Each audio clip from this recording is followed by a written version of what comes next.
নমস্কাৰ বন্ধুসকল, পুনৰ স্বাগতম জনাইছোঁ আমাৰ নতুন এটি ভিডিঅ'লৈ।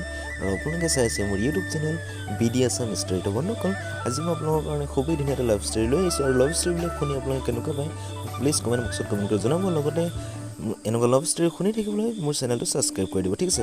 তেন্তে বন্ধুসকল, আহকচোন আমি আজিৰ লাভ ষ্টৰীটো আৰম্ভ কৰোঁ।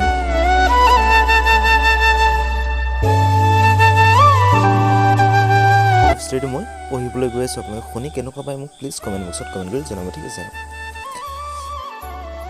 মাজৰাতি ইচিতাই মিছ কল এটা দিলে অনুৰাগে মোবাইলত। মই হোৱাটছএপত অনলাইন অহাৰ সময় হ'ল দুয়োৰে। লগে লগে হোৱাটছএপত খুলি চাই দেখে ইচিতাই হাই বুলি তালৈ মেছেজ এটা কৰি থৈছে। আৰু লগে লগে অনুৰাগে হেল্ল' বুলি দিলে। দিনটো কেনে গ'ল? ঠিকেই আৰু তোমাৰ? আৰু কোৱা, কি কমনো? টেটৰ কি হ'ব তোমাৰ? দিব নোৱাৰিম, BEd অথবা DLEd নাই। টেটৰ চাকৰি পোৱা তোমাৰ সৈতে বিয়া হ'ম বুলি তুমি দিয়া প্ৰতিশ্ৰুতি।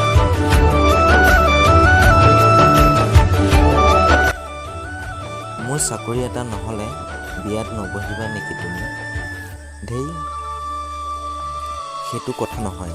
ঘৰত কৈ থৈছোঁ টেট দিব এইবাৰ আৰু চাকৰি ল'ব এটা বিয়াৰ আগে আগে। মানে চাকৰি এটা পাবই লাগিব মই। কিছু তেনেকুৱাই। জীৱনৰ অস্তিত্ব চাকৰি হ'ব নোৱাৰে ডাৰ্লিং। সুখৰ সন্ধান কেৱল চাকৰিয়ে দিব নোৱাৰে। বুজিছোঁ বাৰু, কিন্তু তাক নহ'লে তুমি কেনেকৈ সুখৰ সংসাৰ গঢ়িবা? জীয়াই থাকিবলৈ টকা লাগিবই।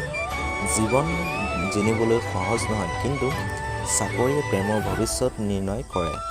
তুমি ফিল্ম চোৱা বাদ দিয়া, তুমি আকৌ টেটৰ চাকৰিৰ জীৱন বুলিবলৈ বিদায় দিয়া। কিয়? চিয়ৰ। তোমাৰ দেউতাৰ চাকৰি কৰা যোৱাই লাগে বোলে। সেইটো উদ্দেশ্য নাছিল। জীৱনৰ প্ৰতি কিছু কথা ভাবা।